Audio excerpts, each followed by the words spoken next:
ঈদে কি বাড়ি আসবি না? ঈদে বাড়ি আসবো কিনা বলতে পারছি না বাবা। তোমার অ্যাকাউন্টে টাকা পাঠিয়ে দিয়েছি। বাবা, আমার প্রমোশন হয়েছে, স্যালারিও বেড়েছে, পুরো 1 লাখ।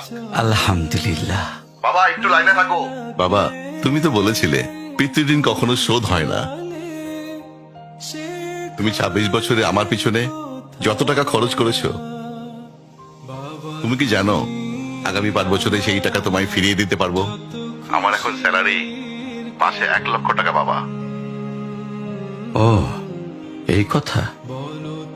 তাহলে শোন, তোকে একটা গল্প বলি। বলো বাবা। তোর বয়স যখন 4, তখন আমার বেতন 3000 টাকা।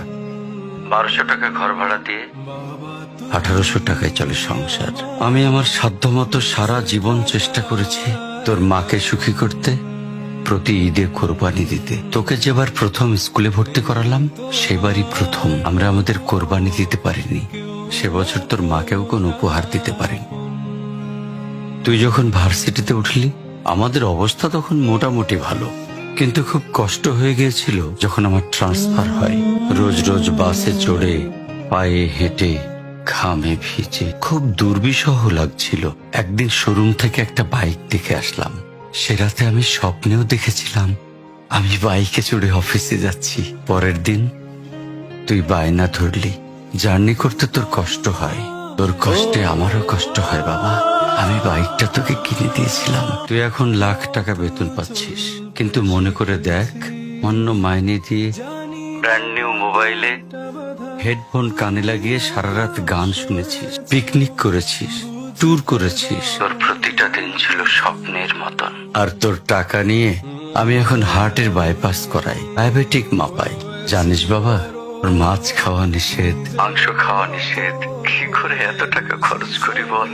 তোর টাকা নিয়ে তাই আমি কল্পনার হাট বসাই।